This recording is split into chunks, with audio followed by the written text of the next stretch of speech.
and autographs and doing all that. Really kind of proud of them. And hopefully it gives the people throughout the state a chance to see who they are and then what the program's about, which is reaching out into the community. Everywhere I've been, I've tried to connect those dots, and you know, just want to do it here. And I think they were appreciative. The people were appreciative that, you know, we brought the team here. No one forgets that Michael Jordan played here. I took the picture that's out in the hall. I took a picture of it, sent it to a friend of his who I know will send it to him. Like, we're in Pine Bluff. So, questions? Jonathan, you guys are the honorary captains. Got a lot of guys who play here, had NBA careers. You know, U.S. had one of the biggest shots in college basketball. They said it meant a lot to them because Arkansas hadn't played down here since the early '90s before Walton Arena opened, and they said they got to meet you and really appreciated you. What does it mean if those guys were here and appreciate what you're doing? Again, you know, this program did not start with me. I just happened to rent the seat. This program was what Eddie Sutton did, what Coach Richardson did, what the other coaches did. And so you want to make sure you're tying everybody into this. And, you know, wherever I was, we always would have the former players. We always would bring back the coaches. I want Coach Richardson at my practices, just like I had Coach Joby Hall, just like I had Jackie Lehman when I was at UMass, and Coach Bartow when I was at Memphis. Those what they did for those programs, we're kind of standing on their shoulders. So what's ever happening now, we all know something special can happen because it's happened, and they did it. And so why don't we do it? It shows that we can do it. You know, I remember when I was at UMass, I looked at Temple and said, if they could be #1 in the country, why can't we? And everybody thought I should be drug tested. What's wrong with this guy? But the truth be told, in that span of time where those guys played, this program was one of the top 2, 3, 4 in the country, bar none. It was it. It was here. So I want them to be involved. I want them to know that they're welcome and come to our gym, watch us practice. We've had a bunch of the guys in to watch us practice. You don't have to sit up top. Sit down on the floor with us. Enjoy this. This is what you built, and now we're trying to carry on a tradition. You talked a lot about playing with pace, sharing the ball, and then you see these offensive drills and the work. It looks like you can. Some of these guys are buying into it. Where are they at right now in terms of those 2 points? Well, the biggest thing is you got to get your whole team doing it. And right now we've got, I'm going to say 2/3 of the team. But it's fine because you know what's happened? Those 2/3 are getting unbelievable reps and they are getting better. That's the advantage. The disadvantage is those other guys are pretty good and they're going to play, but we got to get them together. And we got, you know, it's early. You know, I'm not panicked. I got a foot on the panic button, but I don't have 2 on the panic button. So we'll get healthy and then we'll see where we are. Like, we should be a huge team, a big, strong, rebounding team, but when you got Adu out and Jonas out, you know, all of a sudden, well, now we're playing with 3s and 4, we're, you know, so, but I'm enjoying it. I mean, I hope you can see it in my face. Now, I got a little aggressive out there today because I want them to know I don't care what they say. You're not going to do the stuff that you're choosing to do. You know what's expected of you. Go do it. You know, it's not on your terms. You show some discipline, some self-discipline. And that's why I got a little aggressive at times out there. But, you know, I'm enjoying it. I'm really enjoying being in the different areas. I was just in Little Rock. I was at Cross Church. I was in Pittsburgh today. I'm a little tired. But, you know, it's part of this. You cheat the position if I sit in the office and watch tape. If it's all about just the program, and it's about our state, it's about the people in the state. This Samaritan's Feet shows you a lot of need in this state. And if we can fill a void and make people feel good and create hope, why wouldn't you do it? You're making it about other stuff. I just don't know. I mean, it's what I've done my whole career, and we've been okay. And I think we've made a lot of people feel good. Well, if you don't mind me asking, what were you doing in Pittsburgh? I did a clinic for a friend of mine who asked me to do it. So I left after the game last night, flew to Pittsburgh, woke up early, did the clinic, and then flew back to Pine Bluff. And then I did this, and then we did the picture. And I'm like so juiced up. Let's go. What's next? Not going to drive 3 hours home. That's not going to be fun. Was it a coaching clinic? Yeah. Okay. As you were thinking about which cities around the state you wanted to visit and go see the fans there and go do an event like this, what was it that brought you here specifically to Pine Bluff? Because I asked, where would we have the biggest impact? And half the people I talked to said, you got to go to Pine Bluff. They used to always go to Pine Bluff. They haven't been there in a while. The city needs it. The young people will need it. It could be great. Let them know it's their team as much as anybody in this state. This is Pine Bluff's team. And I said, fine. Why Hot Springs? Where do they play the state championship every year? In Hot Springs. So we said, let's go to Hot Springs. Now, I've been there a couple times. I had to get my passport, which was like FBI stuff. My gosh, they got it. But was there, and then I did the coaches clinic there for the state association. So it was good. I mean, this was great for our kids to see that this program matters. It was great for the kids to see, do the Samaritan's Feet and help young people and their families. We were giving shoes to families, not just kids.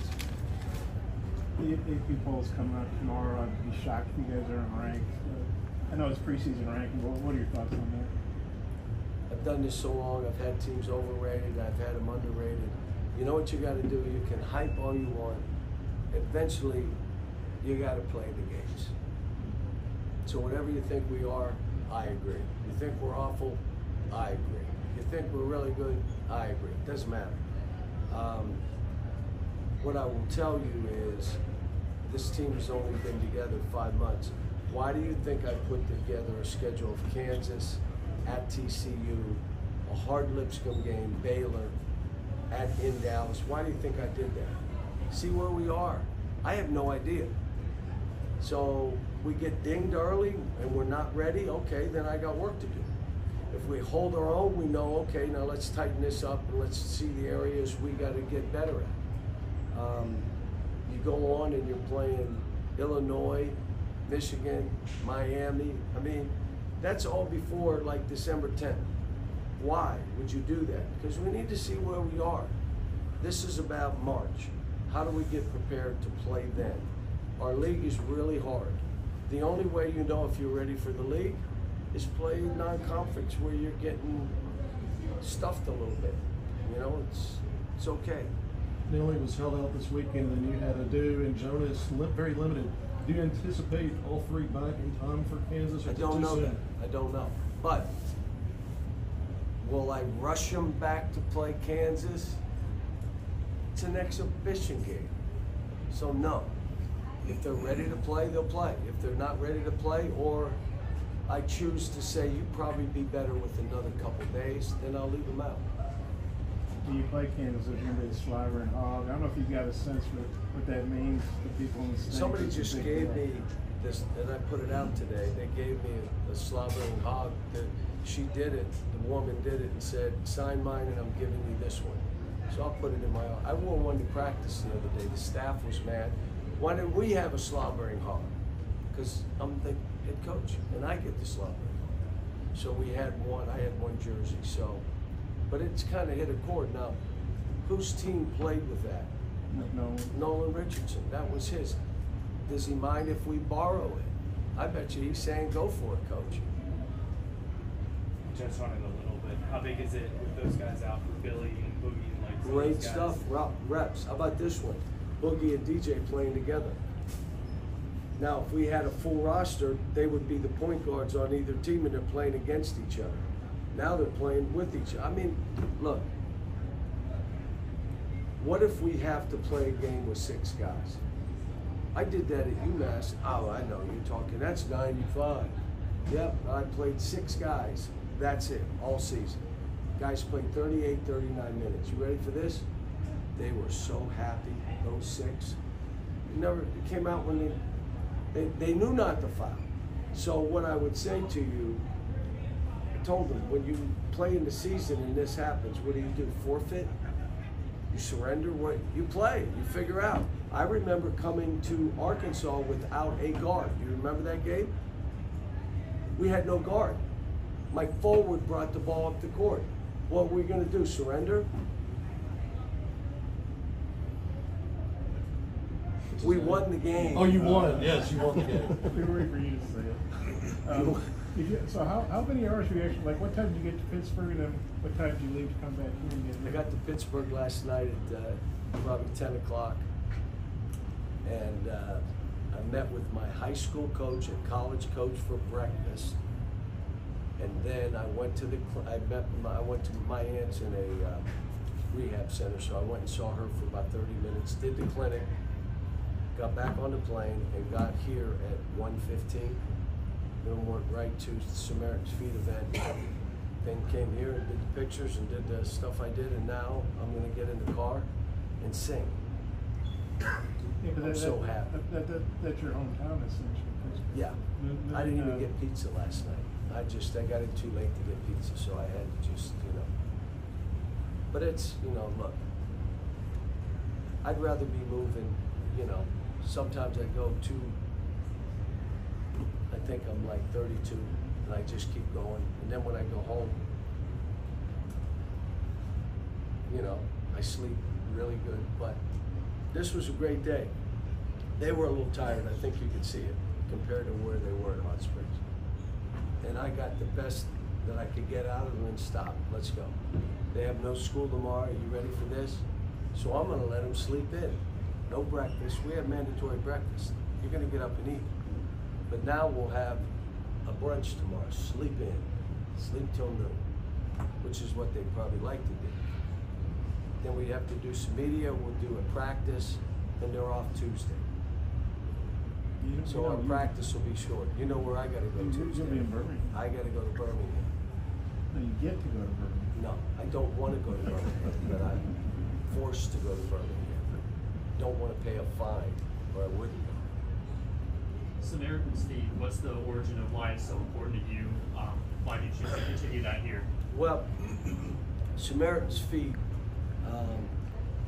was started as an organization to put shoes on kids from around the world who don't have shoes.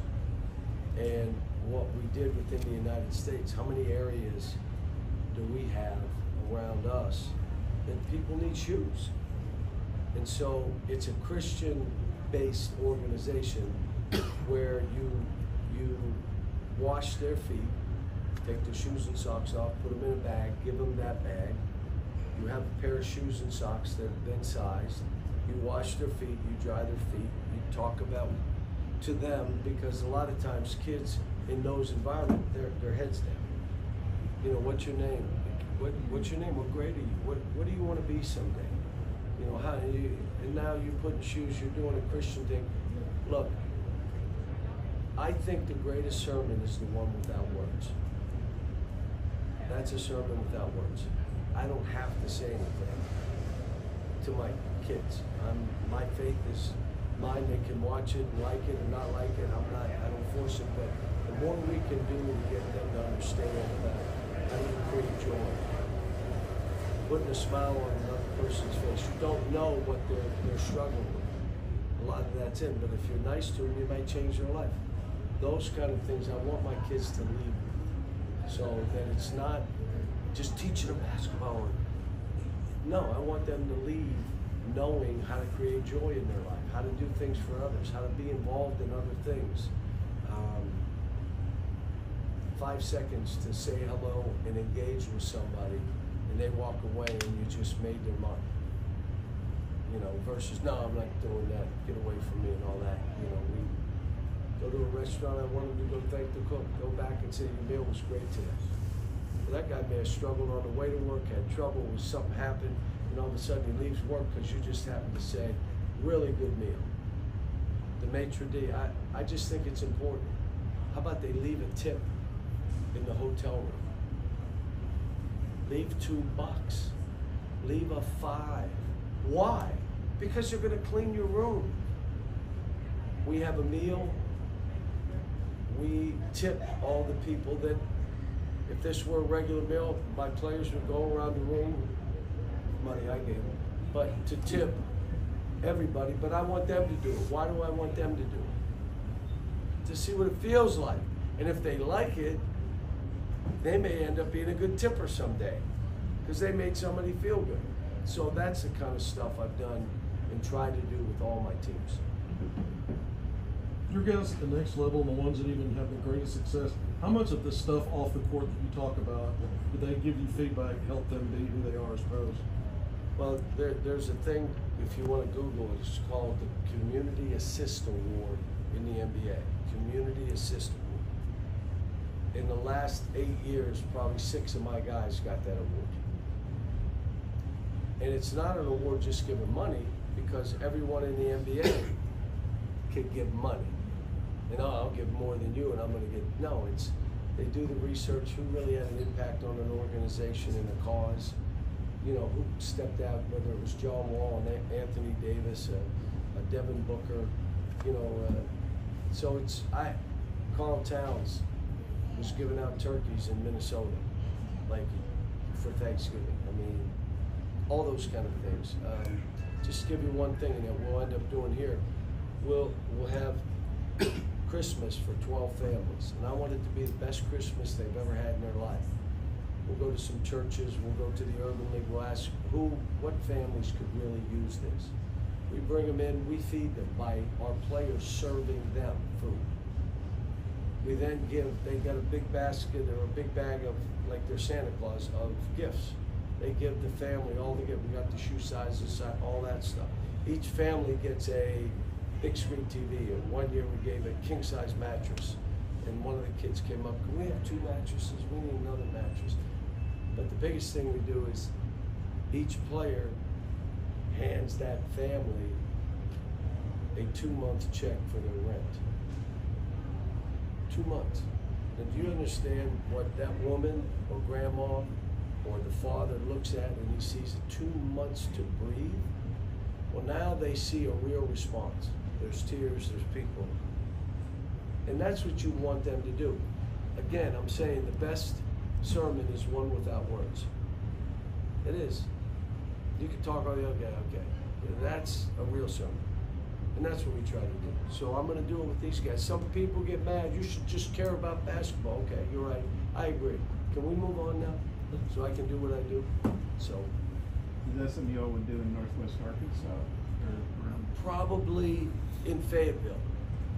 But the families may be from other areas. We'll connect with, we did the Salvation Army. We served Thanksgiving meals. Jerry Lundergren, a really good friend of mine, did it. It's give out 1,000 meals. We'd go for 2 hours and serve the meals. And again, a family of 4, maybe one of my players gave them a little money because, you know, I said, only by the grace of God is this not us being served. Only by the grace of God, it's not us. So they give money to a mother or family of 4 in there. What? They see what it means. So yeah, we're gonna do it. We'll do it all here. What else? Did I get spiritual on you? My Catholic faith is busted through here. Didn't mean to, but. Hey, Jeff, we're the same age. Probably the only thing we have in common. We're 65. You're older than me. Don't say that. Are you? No. You're old. All right, stand up.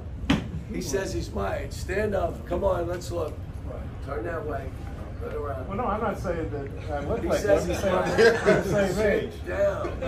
Well, what I was getting at was, man, travel wears me out. And the schedule you've been describing, I mean, seriously, how do you do that at your age? I work out every day.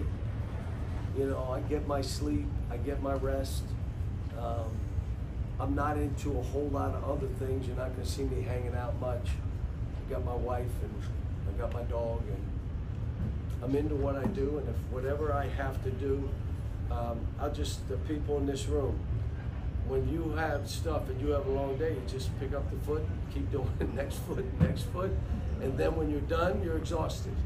But if you feel great about your exhaustion, you'll do it again the next day.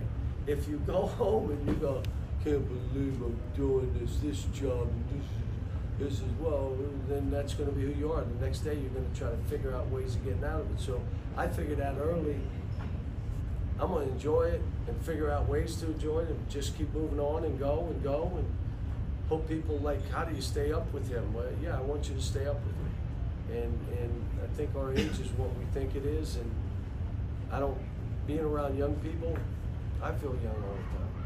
Probably why I want to keep coaching. I didn't mean to embarrass you. No, that's okay. No, I think that's good being around play, covering these guys, decent young kids. That's right, right? Feeling Yeah, there you go. That.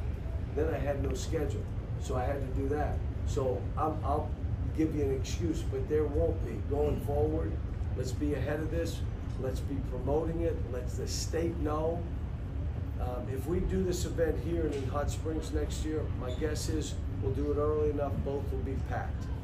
And this was good this year. I mean, this, on short notice to get 3,000-4,000 at both places, 3,500, what? And we did it within like 12 days, crazy. And again, we're not set up to be promotion machines. Well, guess what? We need to be. We got to figure it out. How do we get better at promoting and reaching out? What buttons do we hit? It can't be me putting it out on Twitter. Because, yeah, I may have 2 million followers. I'm gonna say half, maybe 3/4 are haters. They're not coming to something I put out there. And so, you know, but we'll get better.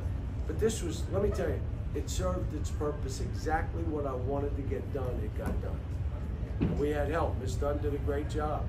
Our mayor in town did a great job. In Hot Springs, those people really worked at this, but they didn't have the time. But it ended up being great. I mean, you guys, they even got food for you guys. We don't get food for you guys. I'm eating some before I leave. So, anything else I can do? Appreciate y'all being here. Yes. I was just gonna ask, thinking about the schedule, you know, looking at who you're playing this year. Got a couple of in-state teams, Little Rock and UCA. Just up the street here, we got UAPB. Any thought that maybe someday the Hogs and Golden Lions might get together? We might, you know. I'm not against playing these state teams, I'm not. But you can't play all of them. But, you know, so. But I respect what they do, how they do it. I respect this town. You know, nothing's easy. This is probably like I grew up. You have to do more with less. So do you surrender, or you just do more with less? You don't surrender, you do more with less. I mean, that's all I know. And so this would be the kind of town that I would enjoy being in, helping, creating hope, doing those kind of things. So, okay, thanks, folks.